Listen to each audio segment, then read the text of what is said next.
마릴린 문어는 농가 주방에 서서 창밖 과수원을 내려다보았다.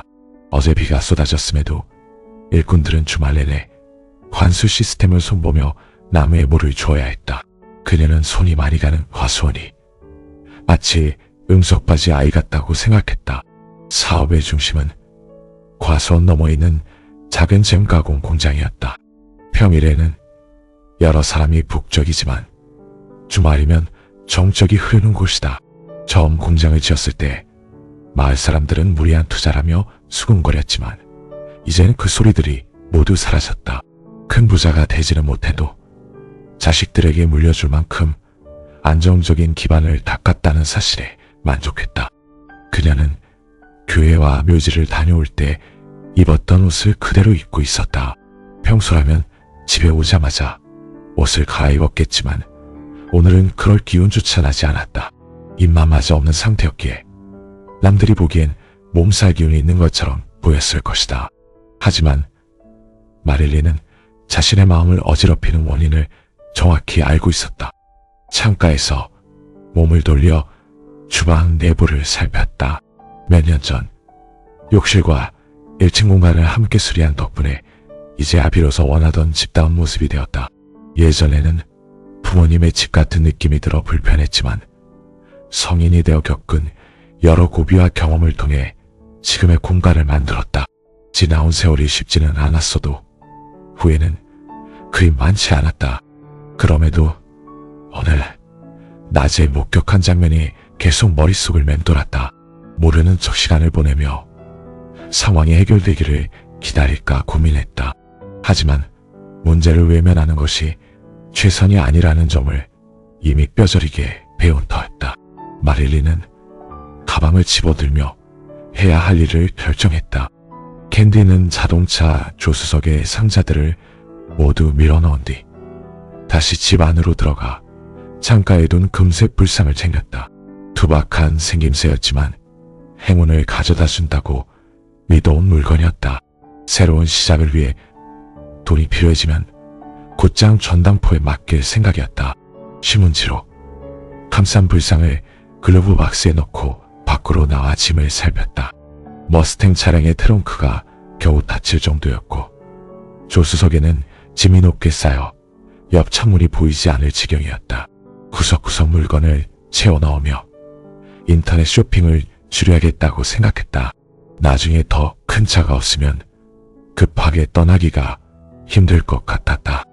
윌리엄스 소노마에서 산 카푸치노 제조기 같은 것은 두고 갈 수도 있었지만 시골 생활 속에서 도시의 기분을 느끼게 해준 유일한 물건이라 챙길 수밖에 없었다. 이제 준비는 끝났다. 나이지언 이스장을 나가라.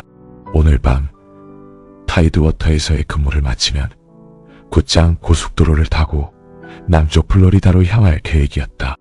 사우스위치라는 곳이 정착하기에 좋다는 이야기를 들었기에 그곳에서 한동안 머물며 안정을 찾고 싶었다. 이전에도 비슷한 꿈을 꿨지만 매번 실패했음에도 이번만큼은 다를 것이라 믿었다.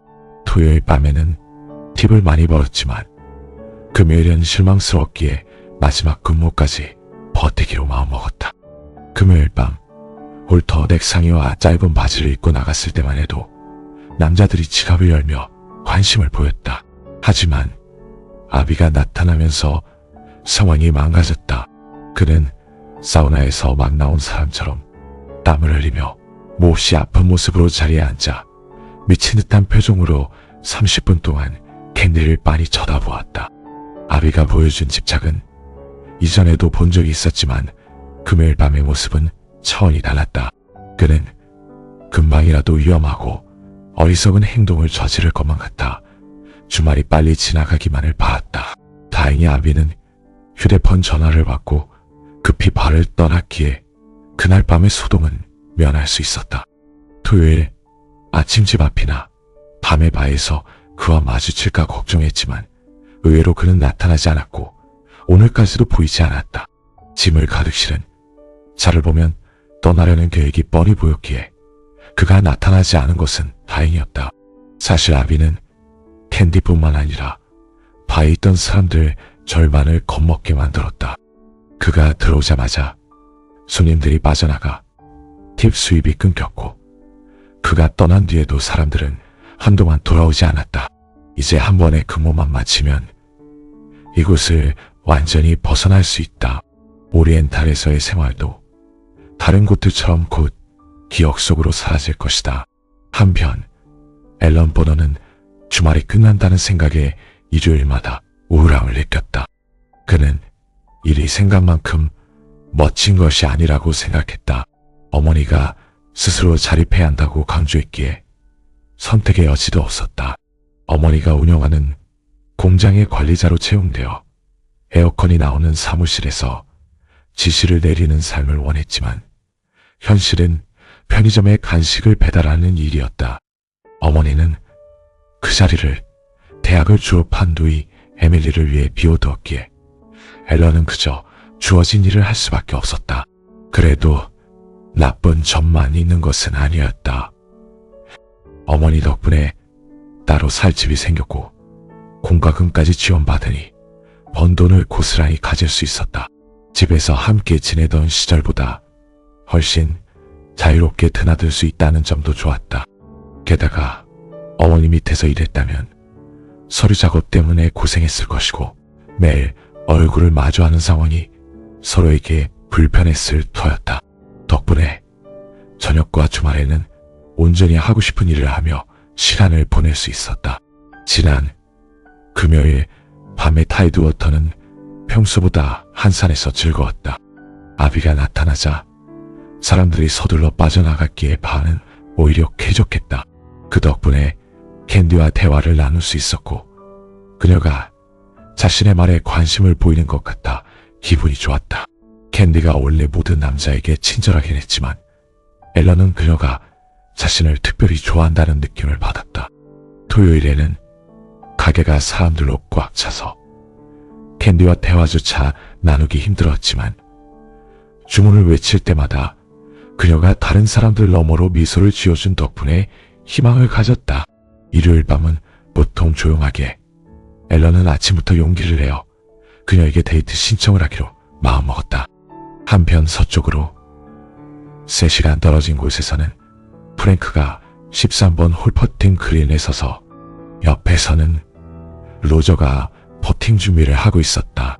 로저는 오늘 경기가 매우 잘 풀리고 있었지만 프랭크는 샷이 마음대로 되지 않았다. 드라이버 샷은 빗나갔고 칩샷은 거리가 짧았으며 퍼팅은 생각조차 하기 싫을 정도로 엉망이었다. 프랭크는 점수에 연연하지 말고 친구와 함께 야외에서 휴식을 즐기자고. 하지만 마음처럼 쉽지 않았다. 페어웨이를 가로지르는 멋진 드라이브나 홀컵 근처에 딱 붙는 칩샷 같은 쾌감이 없었기 때문이다.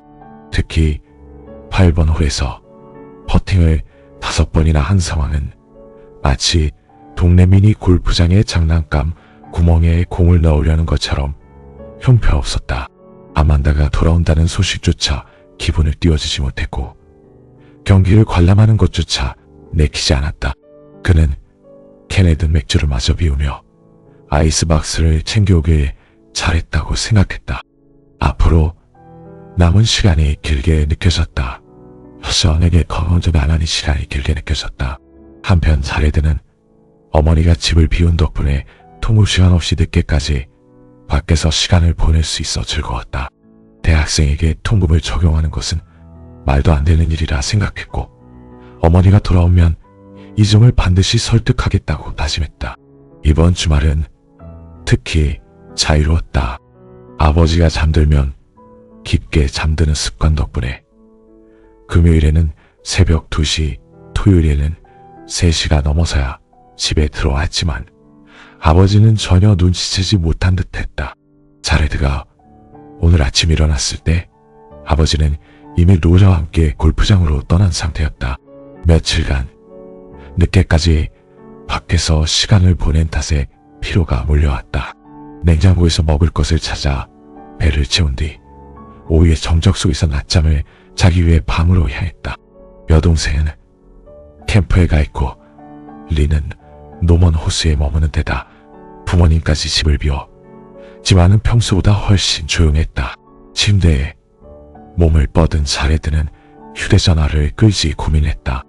방해받고 싶지 않은 마음도 있었지만 멜로디에게 연락이 올지도 몰랐다. 금요일 밤부터 어제 파티까지 함께 시간을 보낸 그녀가 무척 마음에 들었기에 결국 전원을 켜둔 채 잠이 들었다. 잠에서 깨어난 테드는 머리에 느껴지는 강한 통증과 함께 단편적인 기억들을 떠올렸다. 부러진 코와 병원, 그리고 깁스를 한 발의 모습이 스쳐 지나갔다. 빗속에서 자신을 이용하며 거리를 두던 도슨의 모습이 생각나자 속이 울렁거렸다. 조심스럽게 몸을 일으켰지만 머리가 울리고 구역질이 올라왔다. 얼굴에 손을 대자 참기 힘든 통증이 느껴졌고 코는 감자처럼 크게 부어올라 있었다. 화장실까지 무사히 갈 수 있을지 의문이 들 정도로 상태가 좋지 않았다. 얼굴을 강타했던 타이어, 레버의 충격과 빗속에서 보낸 비참한 밤이 떠오르자 분노가 치밀었다. 주방에서 들려오는 아기의 날카로운 울음소리가 텔레비전 소음 위로 겹쳐 들렸다. 눈을 가늘게 뜨며 소음을 차단하려 했었지만 결국 침대에서 비틀거리며 일어났다. 시아 가장자리가 검게 변해 쓰러지지 않으려 벽을 짚었다. 아기는 계속 울어댔고 텔레비전 소리는 지나치게 컸기에 엘라가 왜 아이를 달래지 않는지 의문이 들며 이를 악물었다. 화장실로 향하던 중 중심을 잃고 깁스한 팔을 급하게 들어올리자 전선에 닿은 듯한 통증이 몰려왔다. 비명을 지르는 순간 뒤편의 방문이 벌컥 열렸다. 귀를 찌르는 아기의 울음소리와 함께 눈앞에는 엘라와 아기가 2명씩 겹쳐 보였다. 아이를 어떻게든 하든지 아니면 직접 하겠다며 텔레비전을 끄라고 으르렁거렸다. 엘라가 방 밖으로 물러나자 한쪽 눈을 감은 채 협탁 위 트럭 열쇠 옆에 놓인 흘로권총을 찾았다. 2번의 시도 끝에 총을 손에 넣으며 도슨에게 당했던 주말을 끝내기로 마음먹었다. 방 밖으로 나가자 엘라가 커다란 눈으로 쳐다보고 있었다. 아이의 울음은 멈췄지만 텔레비전 소리는 여전히 머릿속을 때렸다. 거실로 비틀거리며 들어가 텔레비전을 발로 걷어차 바닥에 내동댕이 쳤다. 3살 배기 아이가 비명을 지르고 엘라와 아기가 다시 울기 시작했다. 밖으로 나설 때쯤 속이 울렁거리며 구역질이 파도처럼 밀려왔다. 현관 테라스 끝에 몸을 굽힌 채 구토를 쏟아냈다. 입가를 닦아낸 뒤 권총을 주머니에 밀어넣고 난 뒤야 난간을 짚고 조심스럽게 계단을 내려갔다. 시야가 흐릿해 트럭의 형체만 겨우 보였지만 그곳을 향해 발걸음을 옮겼다. 이번만큼은 도슨을 놓치지 않겠다는 생각뿐이었다. 아비는 집 창가에 서서 트럭으로 비틀거리며 다가가는 테드의 모습을 지켜봤다. 테드는 직선으로 걷지 못하고 왼쪽 오른쪽으로 갈지자로 휘청거렸지만 아비는 그가 어디로 가는지 정확히 알고 있었다. 어젯밤의 고통과는 달리 아비는 며칠 만에 컨디션이 회복된 기분으로 잠에서 깼다. 수의사에게 받은 약 덕분인지 열이 내렸고 배의 상처는 여전히 쓰라렸지만 붉은 기운은 전보다 덜했다.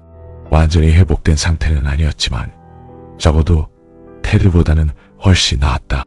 도슨에게 다시 당했다는 소문이 이미 퍼진 상황에서 가족들이 테드의 엉망인 모습을 보는 것은 곤란했다. 자칫하면 자신마저 만만하게 보일 수 있다는 생각에 아비는 문을 열고 형을 향해 걸어갔다.